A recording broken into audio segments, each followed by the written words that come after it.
Hello YouTube, Damer_23. Welcome to the 1860 Munich Youth Challenge here, and today in episode 20 we get underway here in our 5th season in the save and our 4th season here in the league. I'm pretty sure that is correct. Let me just double check my Twitch title. We are currently live on Twitch, links down below. Yes, it is season 5, season 4 of the second Bundesliga.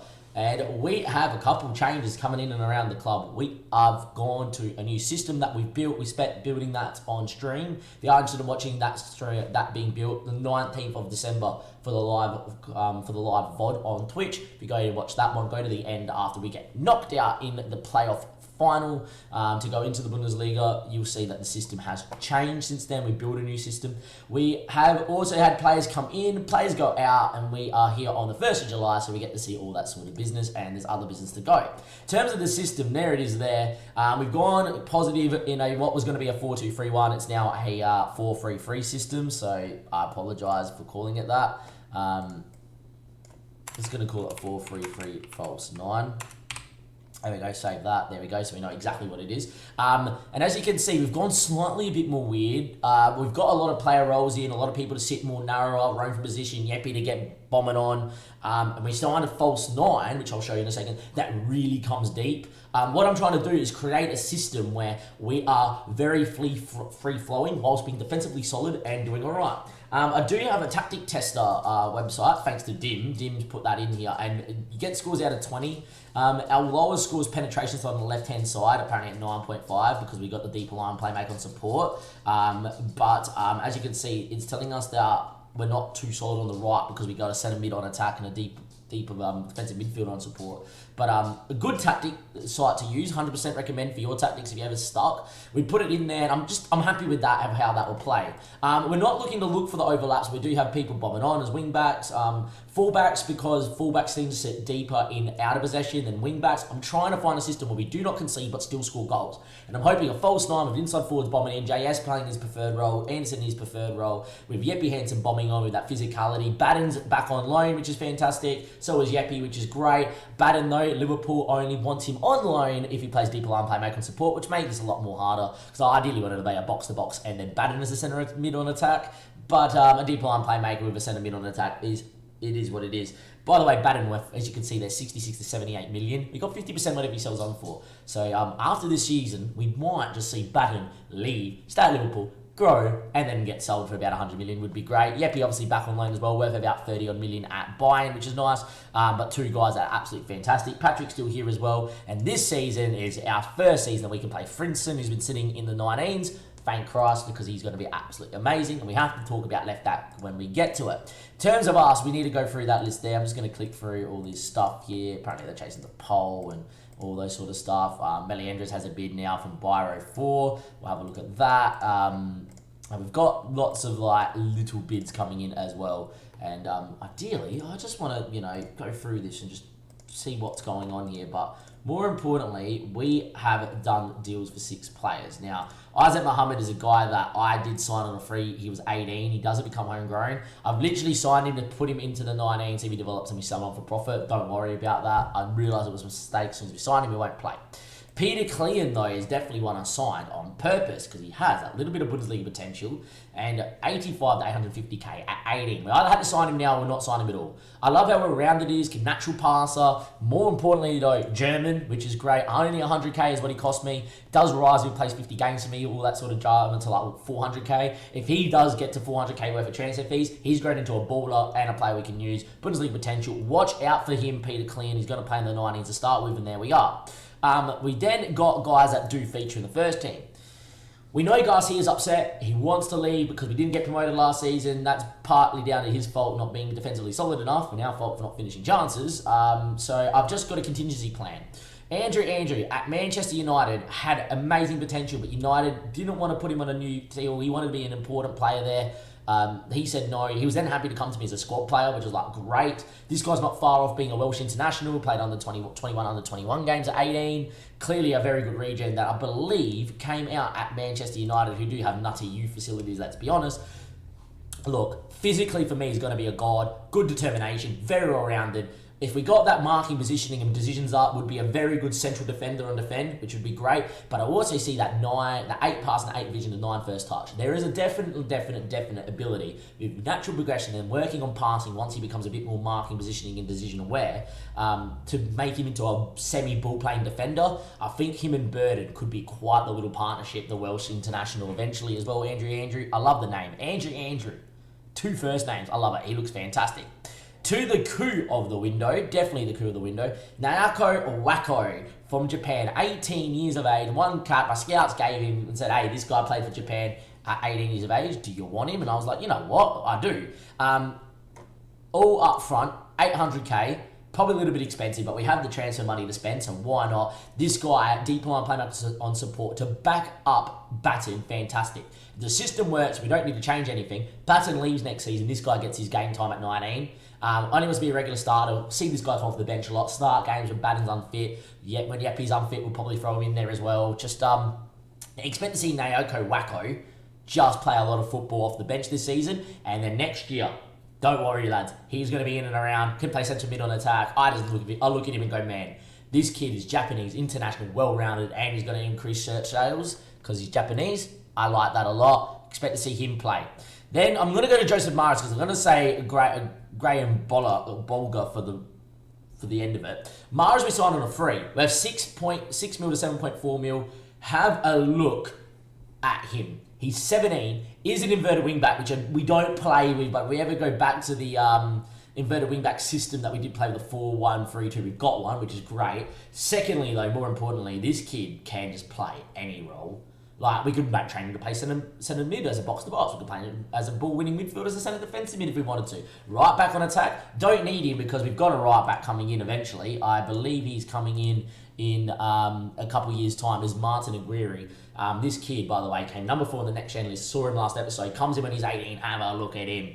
We picked him up only for the very cheap compensation fee. No, actually, we paid up front 1.3 million, didn't we not? When he eventually comes in, that's 1.3 million. What a sign here. We could just train Joseph to be the backup right back, which is probably what I am going to do straight off the bat, which is get him training to be a right back on attack, and just get him learning it. Main reason is that if we can get him playing either side, can play left back when we need a left back, can play right back when we need a right back. Fred Miller can play left back, he can play right back. Then when the new right back comes in, we've got options everywhere. I think Joseph Moreira is just the guy that should be playing football. Like, look at him, 17 years of age, very well-rounded, physically a brute. I just look at him and go, man, this guy could be a fullback and a half, backing up Meliandres, that would be great. But then the piece de resistance, boys, the piece de resistance, Graham Bolger. Doesn't look like much, but is a false 9 in the system we're playing, and I'm putting a lot of time into, and I want the system to grow. The Irish 18-year-old is just gonna be nutty. Comes from Bohemians of all places in Ireland. That's why I love scouting these obscure leagues, because you find the occasional one. How he's not played for Ireland yet, I do not know. This kid is fantastic. He has got off the ball 15. Physically going to be a monster. Isn't the best in jumping reach, but he's a 5'9" little agile boy that can drop deep. He loves to come deep to get the ball. So he's going to start high in that false line, get into the midfield. Yep, he's going to get beyond him into the space. The inside forwards are going to run in behind him into the space. And we're going to get a little bit of this action when we get him into the team here, where Bolger, wherever he is, somewhere around here, goes into there in the false 9. We're going to get him dropping into here, right?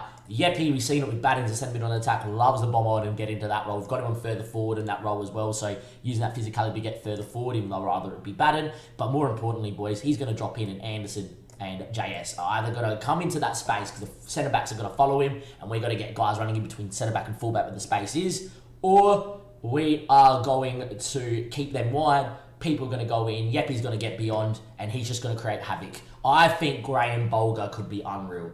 15 composure, 15 off the ball, 14 flair is going to get to 15. Naturally quick at 17 pace, good at balance, great acceleration. They're all going to get the 15 pluses. Natural first touch as well. His dribbling and finishing is going to get the 15 too. Like in the false 9 role, every one of those stats, bar probably his anticipation, in his work rate and his passing, get to 15. I also think a false 9 needs vision, 14 vision. Teamwork's also really nice as well, if you need it to. That's a little bit better. There we are. So every one of those, apart from anticipation, passing, and probably his teamwork, get to get to 15. Probably his anticipation as well. I might have said that. But feel like a young kid, you just work on that passing ability. Get that technique to 15, vision to 15, passing up as much as you can. Get that to 12 as quickly as possible. And then start really working him on, maybe some off the ball stuff. Even though he's got great off the ball, just get that anticipation up. And then once he can dribble, once he's, this guy is going to be technically a brilliant, dribblingly brilliant, great composure, acceleration, agility, balance, and off the ball with vision. He's kind of got to just grow into this perfect Bundesliga false nine. If the system does work as well as I hope it does, this could be the system we play for a very long time, and this kid can play it for a very long time. Last thing I will say, he's come from Bohemians. The second division in Germany is going to be such a step up. When you see players come to a new level, like Patrick, they usually train well, but more importantly, they develop at a higher rate because they're playing at a higher level, and I think Graham Bolliger can definitely do that as well. In terms of the team here, we are just going to go and get the boys in that need to get in here. So we need to get Joseph Moreira into there, and we need to get Leonardo Barber probably for Fran Miller, but more importantly, Nako Owako, who is fit because he was playing in Japan, is going to come in and just do that. He's been playing so well. But yeah, look, I think those are your boys in. There they are. Off we go. We need to talk now about some potential outs. If the game lets me, Melendez are not going to sell the pole. We can loan out Berger. We can loan out. That's fine. Leonardo Barber, he wants to leave. He doesn't want to renew a contract. I actually took this bid from Nords. So with Jonas Jeppesen, I just like how around it is as a keeper, that he's worth a punt bringing in. Good determination, good physicals. I just don't think we're going to get him though, because he has now had his release fee met of 1.6 million by FCN Nuremberg, who went up last season, Frankfurt, Feinberg, and Werder Bremen, who are all in the top flight. I expect Andy Barber to go there. Is homegrown, 1.6 million, pays for a lot of the transfers. I love that, you love that, we all love that. That we move on as well. Ramirez is leaving, JS I'm not selling, and then we've also had on the outs, we have had a couple of guys leave on the free as well. And you guys will know that obviously all those deals were done last season, and this is our last season with the Freighters, and could be our last season with Batty and Yeppy. And I'll tell you what, boys, I just feel like we're in a very decent position. I think we're going to be okay, and it'll be very, very interesting to see how this tactic works. Next time we see each other, it's either going to be a massive piece of transfer business, a sale, someone we bought in, or it's going to be a recap of how we started in the season, probably go for a preseason. Hopefully this tactic does work. That on paper is what your best 11, I think, at the minute looks like. I definitely think we're in a situation where we're going to be pushing for that top half finish, if not getting in to try and get into the league and win. As you can see though, boys, as you can see, we are predicted to finish 4th. And that is about where I think we can finish. Ideally though, I'd love a top 2 and Bundesliga football. Welcome back YouTube, episode 21, not 20 by the way. I explained it in an earlier video. It's taken me till today to realise that my editing was a little bit out of whack by one episode. I do apologise, so welcome back to episode 21. We have a lot of transfer business that's going on. This has been very hectic. We obviously had money, we've sold people, we've brought people in. Mitchell, by the way, who's been a big part of the save, is leaving. He's off to SPVGG. But we have to talk about Garcia and what's been going on. He's been getting bids from like Bundesliga clubs, getting us a 5 mil release fee for the higher end, but he has said he wants to stay if we get promoted, and I have promised him that. However, Spurs have been sniffing around and making bids of like 900k up front for like 2.5 mil worth of clauses, and what I've done is, there's a couple of reasons as to why I'm doing this, is I offered him for Spurs for 2.5 mil, end the season loan with 0% of my fee, they pay for it all, and we get 40% whatever we sell him on for. Spurs have come back and said 2 mil instead of 2.5, and I think we're going to take it. Now, the main reason why we're going to take it is there's been transfers on the ins, and our squad is getting absolutely massive, and there's a lot going on with the squad, big time. So, like, Tanasi's left, Muir left for 1.1 million to Hoffenheim, 50% of his fee, and these are the rest of the boys that have gone out, so we've absolutely sold money on. Thank you, mother. But we've got a couple of new guys in the club that you've never seen, right? You guys have known about Graham O'Shea. You guys know about Naoko Wacko. Andrew's being released by Man United at the end of the year, by the looks of things. They wanted to get him gone. Just a really physical centre-back that can come in and do a job. Picked him up, which is not bad. But the big one is Francesco Ortega has just come in, right? And Francesco Ortega for 1.1 million looks out of this world. Wanted by AC Milan, etc., etc. AC Milan, Inter, Bologna. Wanted by Spurs. Wanted by, I think, one stage Raul Kippis. But a guy of a much bigger level than us. 1.1 mil was his release fee. We went in for him because he's too good to pass up. He's not the false nine I want. I want to play Graham more than him in the false nine. But when we do look at him, he's a better inside forward than Jay Hess. Now, Jay Hess has got interest and stated he wants to leave, but we haven't had a bid of 2.6 mil. I would love to keep Jay Hess for the year to get me up. But Ortega is someone that's of a Bundesliga level and of a world-class potential that has come in and he's fantastic. Things then get interesting because Fabricio Zeballos, right, was then offered to me for 220k. We put him up there yet again, wanted by a heap of Italian Serie A clubs, heap of French league clubs, you name it, for 220k, worth the punt because he's really good. There's a few things I don't like about him because he plays short passes, doesn't play through balls. He actually wanted to play false nine on support. I told him no, and he wants to be an important player. I've said yes to that just to keep him happy, so he would come to me. But what I do love about him, agile, balance, pace, acceleration, natural dribbler, natural first touch. If we can get that passing ability up, he's going to be a very nippy footballer for us, especially on the left, as someone that can come off the bench. Now, we need to make him happy this year, which means playing him game time, but one of the promises we had to make to get him in that was non-negotiable was bring a player to help him settle. Now, the reason why Garcia is now being sold is because on the ends, we have someone called William Morales, playing in the same division, not the same club, Uruguayan, which will mean that Zeballos is happy. William Morales wants to come in. 2.5 million, we've offered him there. Wants to come in as a ball-playing defender and defend. Garcia plays at centre-back for me. If we sell him to Spurs, loan him back, all we have to do is keep Garcia relatively happy for a year. Even if he becomes unhappy towards the end of the season because he's not playing that much, if he stays here for the year, he becomes homegrown as Garcia. So selling him to Spurs, spending an extra 500k to get William in, who has world-class potential. If you look at him, he's very physical, and he's got very decent mentals. The only thing I don't rate is a ball-playing defender. He wants to come in for a ball-playing defender. Is his passing and his vision's a bit low for right now, but he is 18 with 16 technique. He's got to be a guy that's going to get passing and vision flying up, and I reckon we could get both of them to like 13, 14, 15, you name it. Remember, this guy's 18. We can't pass up on a guy like this. He is unreal. He will obviously be a better centre-back than what Garcia is. Garcia is definitely more of a full-back. But the fact Spurs want him makes me very to get rid of him. But I think, considering we need to bring in a Uruguayan to keep Zeballos happy, we need to bring in a centre-back, probably to improve our back four because we are conceding goals. So far in the league, by the way, though, we have won 3 games from 3. We beat Augsburg 4-1. We won against the Cup 9-1, but we did get Hertha Berlin in the Cup, which is deadly. But we have conceded goals against Hamburg and Heidemann. I think bringing in a centre-back, selling Garcia for 2 mil, getting 40% whatever he sells on for, making him homegrown and on here for free for the rest of the year is very good. We keep Zeballos happy. Ortega learns to play in here, and Jay Hess, who's wanted, said he wants to leave, said he wants to go to a higher division, is someone that is probably at his level now. I think it makes more sense to plan for life without Jay Hess. I've done that by signing Ortega, obviously, and Zeballos, who both will be better than him.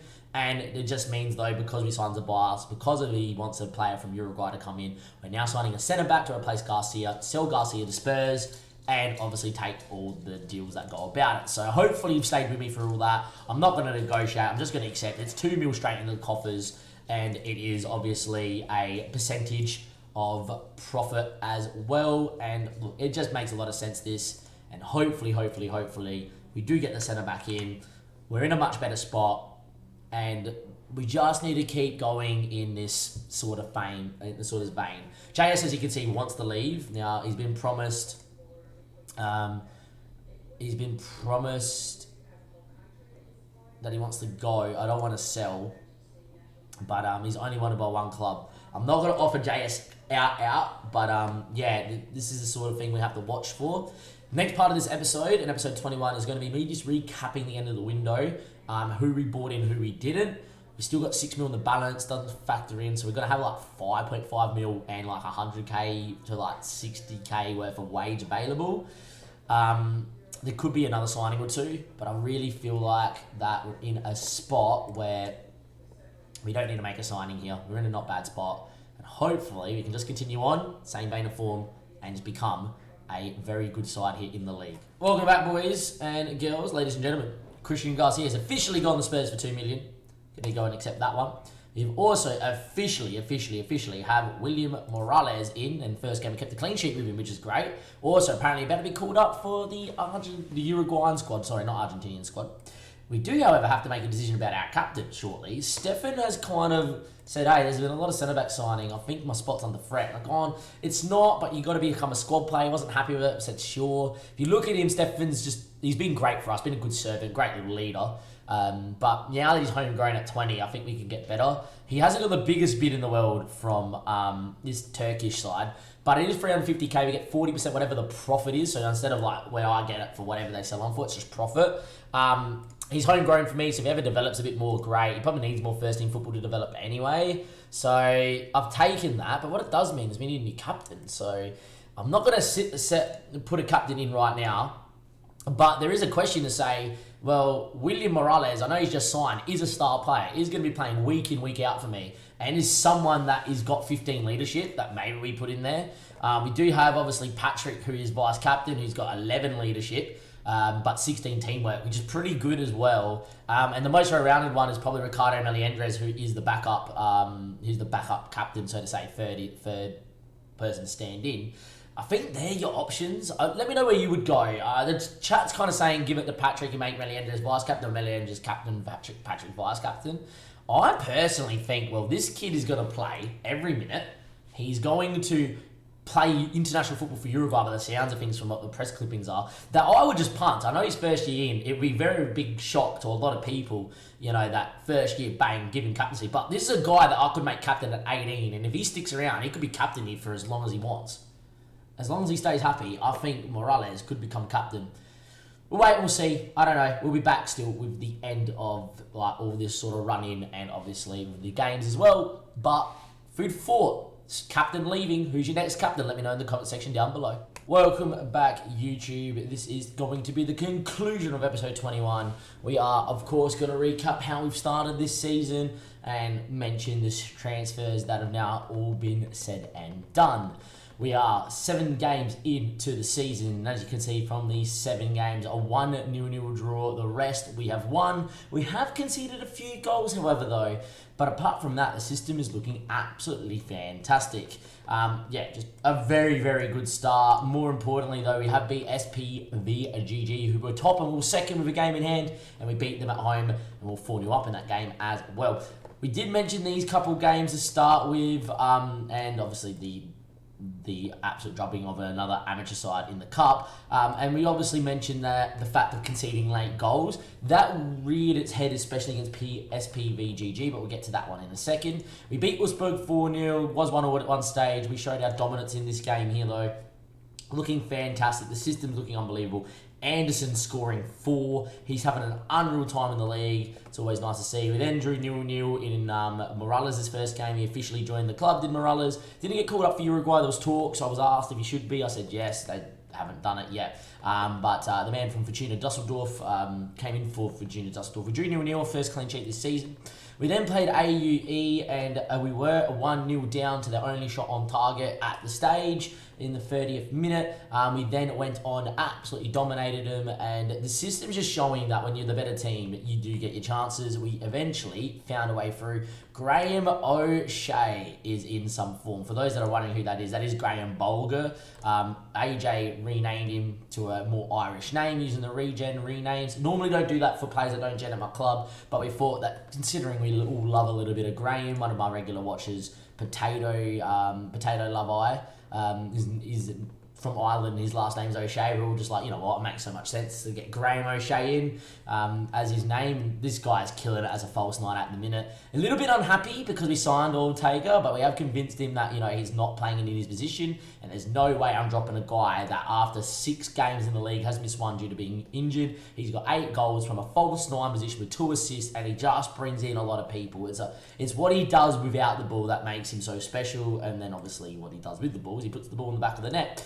We then played SVS 1916. This is probably the most complete game I feel from start to finish. We never looked like conceding. We dominated the game. They barely had a highlight. We really should have scored a few more. Zabalos, who's officially here now, also getting his first goal, started to develop. Ortega did pick up an injury, unfortunately, in the last game out, so Zabalos did start here. O'Shea coming back from injury got a goal as well. Anderson with an assist. He's got 2 there. The midfield 3 looking good. Morales looking fantastic. We kept the clean sheet. It was unreal. And then obviously into this last game against SPVGG, we had probably the best first half I've ever had in football. 4-0 up at one stage, 3-0 up at half time. They didn't even have a shot. They went down to 10 men. Typical of Football Manager, though, for me, in this save, cruising to a win, and then all of a sudden they scored 2 goals in 2 minutes, and it's like, well, game on now. They only had 3 shots on target, expected goal ratio 0.7, and all that came with them having 10 men. It was... If we're only 3-2 up in this game, I would have put my money on them to score a third. But mercifully, I've changed. What I've started to do now later in games, go to a lot lower tempo, just keep the ball a little bit less expressive and just tell the boys just to keep it, knock it around and see it out. Seems to work. But we played quite well here. And look, I feel like it was not a bad day out. I'm going to show you the goals in this one because there's a couple goals that kind of highlight what we like to do here. The first one's really important here as well. So we can pause here and there we go. As you can see, we've played out at some stage, right? We've played out here at some stage, you know, Vincent's got the ball. But more importantly, just watch Jeppe Hansen, and this is obviously going to be O'Shea, and watch Jeppe. And this is what I love about the centre mid on attack. So he obviously comes into the midfield line there, right? And the ball comes wide towards Vincent, and because we've got him on the centre mid on attack role, O'Shea will look to maybe pick the ball up in here or drop in here, and the centre backs will follow or be attracted to him, and Jeppe will be moving to this space. And as you can see, Jeppe fills the space because O'Shea's just dropped in here. Jeppe gets on the ball. O'Shea knows that's his moment to go. Both centre backs are engaged. You know, Gotcha's come and had to follow him, and now he's lost him. They're now going, oh my God, Jeppe's got the ball, can't let him through. Anderson making that inside forward run is fantastic. In the end, O'Shea, and that's what he's been doing. He doesn't hit him with power, he just side foots him in bottom bins. It's always great to see. Our second goal here is just very, very much Anderson's forte. In this system, because our fullbacks aren't the ones that are usually crossing, it's usually one of the inside forwards. What we generally do is actually give it to someone here who whips it from a bit deeper, and what that allows to happen is this mismatch up here is a 6'5" Anderson versus a really short fullback. And secondly, when Ortega's fit, he's 5'11" with 14 headering. He's gonna beat most fullbacks to headers as well. Backstick ball, 6'5" Anderson ain't gonna miss. He missed one just before that he should have scored. 2-0 up, absolutely loving life. Won a penalty that should not have been a penalty. JS's first goal of the season did not leave. We had a 2 mil bid come in for me as a 2.6 mil release fee. I just said, look, just give me 50% of the sell-on fee. Great ball through. O'Shea ain't gonna miss that. Jeppe Hansen yet again, eat your heart out. They went to look for offside, and there we go. But yeah, asked 50% from some Turkish side, and they actually said no, and we didn't get another bid in from them. It was really odd that he didn't leave the release fee. I'm glad he's here because it's another option, you know, winning games, and there we are. This is the only issue for me, is between the 70th to the 90th minute, we look so vulnerable in conceding that I am a little bit wary, so to say, of only being up by a goal or two. Don't know if that's because of me making lack of changes, too many changes, I'm not sure. But yeah, also lastly, Burton had a couple bids of around 2 million on deadline day. He rejected all of them. He has a release fee of 5 mil. I've just put his asking price at 4 mil because it looks like no team wants to pay 4 mil. And secondly, if teams bidding 4 mil, I just stall and reject. So a little bit of tactics here. He's happy to stay if we go up. The Australian's been capped 10 times at 19. I love him. He's very good. Don't want him to go. But yeah, look, in terms of the club visions and all that, we are obviously on track. We're doing exactly what we need to do.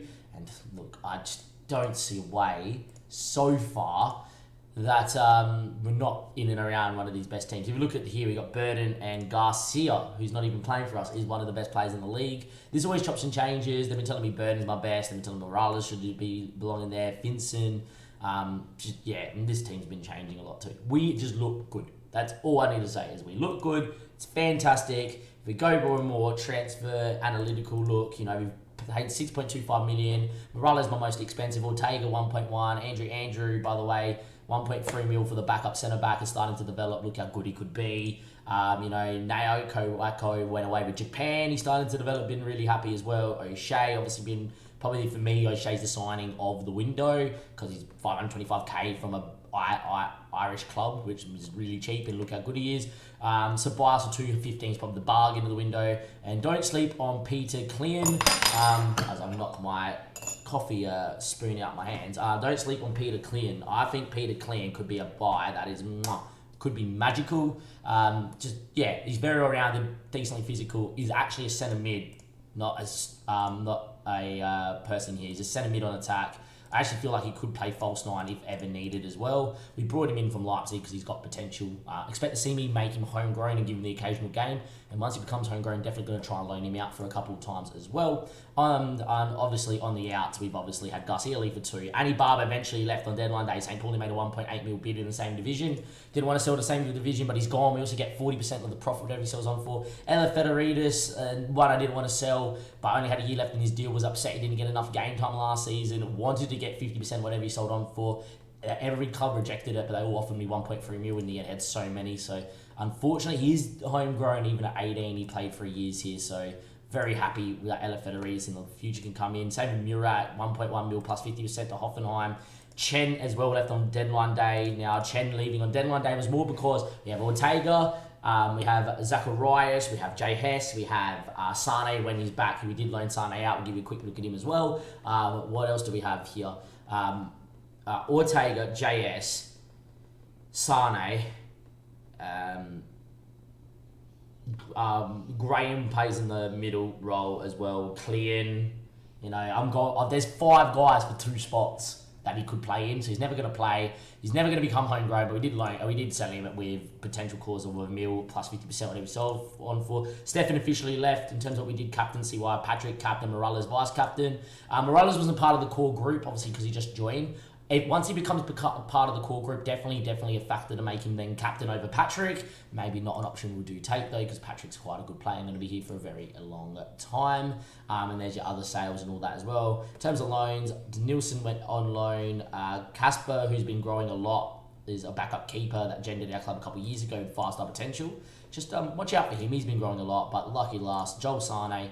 Out of all the people, Jens Renberg got relegated last season. Favourites to go up this season from the third Liga is there, scoring goals. And he hasn't really developed for me, but it looks like he just wants to play first-team football. And he started to really develop our future hot prospect. One of the guys that was our hot prospect. The other one is the guy that came through our youth intake this season, which was, of course, Zeti. And he started to grow in the 19. Expect this guy maybe next year after to get a loan deal as well. But we're in a very good spot. I think the team's in a really good place. We've got good amount of kids, good amount of people homegrown, and all these kids that came in at 16 are now homegrown. We've loaned out or are part of the first team squad.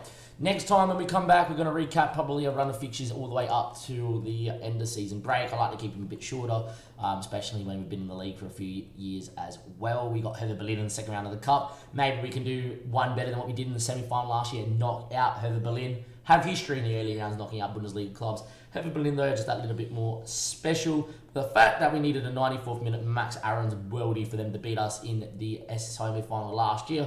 You just never know what we could do there. Plus, this system is playing absolutely worldy. Anyhow, from Damon and everybody else here, a very action-packed episode 21. If you have enjoyed it, give it a like. Go subscribe to the YouTube channel. As always, links down below. Come follow us live on Twitch. You can watch all the VODs there. And, of course, you can watch all this madness with the Youth Challenge live. Till next time, thank you and goodbye.